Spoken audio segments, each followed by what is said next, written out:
नमस्कार साथियों।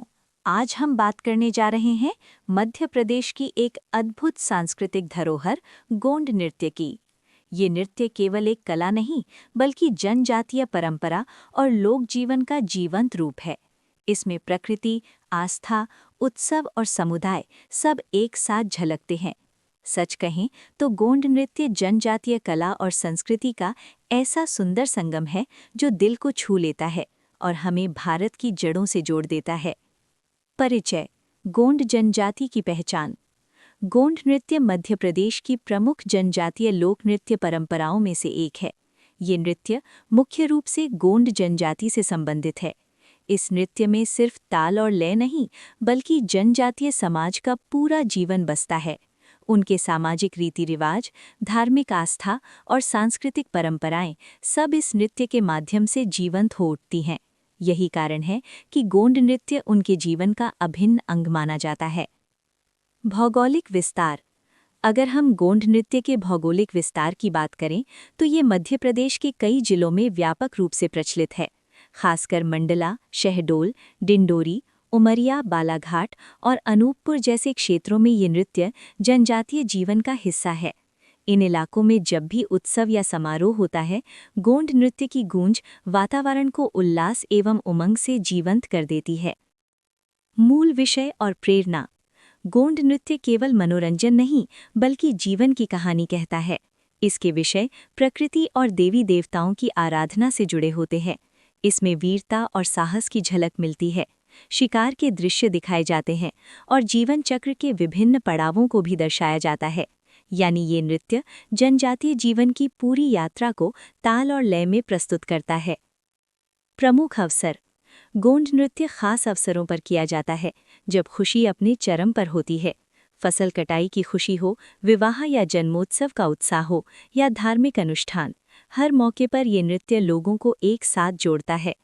कर्मा पर्व, भाग और स्थानीय मेलों में तो इसका विशेष महत्व होता है। इन अवसरों पर गोंड नृत्य पूरे समुदाय को उत्सव के रंग में रंग देता है।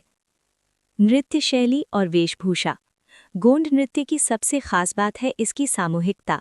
इसमें पुरुष और महिलाएं दोनों पारंपरिक वेशभूषा पहनकर एक साथ नृत्य करते हैं। नृत्य की संरचना गोलाकार या पंक्तिबद्ध होती है, जो एकता का प्रतीक है। नर्तक तालबद्ध गतियों के साथ कदम मिलाते हैं, जिससे लय और समन्वय की अद्भुत छवि प्रस्तुत होती है।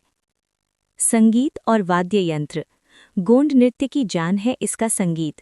ढोल और मांदर की गूंज नृत्य में विशेष ऊर्जा भर देती है। इनके साथ टिमकी, बांसुरी, झांझ और नगाड़ा मिलकर ऐसा वातावरण बनाते हैं कि हर कदम अपने आप ताल पकड़ लेता है। इन वाद्य यंत्रों की ध्वनि जंगलों की गूंज जैसी लगती है, प्राकृतिक, शक्तिशाली और रोमांच से भरी। गुलाबबाई टेकम: गोंड लोक संस्कृति को राष्ट्रीय पहचान दिलाने में गुलाबबाई टेकम का विशेष योगदान रहा है। उन्होंने गोंड गायन और नृत्य को संरक्षित करने के लिए अपना संपूर्ण जीवन समर्पित कर दिया है। इस अमूल्य योगदान के लिए उन्हें वर्ष 2016 में पद्मश्री सम्मान से सम्मानित किया गया। वे गोंड संस्कृति की एक प्रेरणादायक प्रतीक हैं। इसलिए गोंड नृत्य केवल मनोरंजन का साधन नहीं है, ये जनजातीय समाज की सांस्कृतिक पहचान है और सामाजिक एकता का जीवंत प्रतीक भी।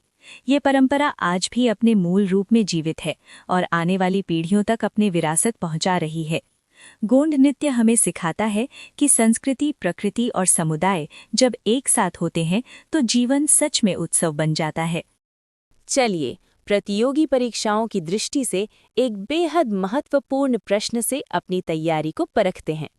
गोंड नृत्य किन अवसरों पर किया जाता है? विकल्प ए विवाह, विकल्प बी फसल उत्सव, विकल्प सी त्योहार, विकल्प डी उपरोक्त सभी।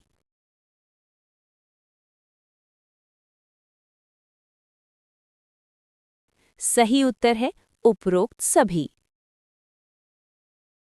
अगर आपको ये वीडियो पसंद आ रहा है तो अभी चैनल को सब्सक्राइब करें, वीडियो को लाइक करें और हमारे साथ जुड़े रहने के लिए बेल आइकन जरूर दबाएं।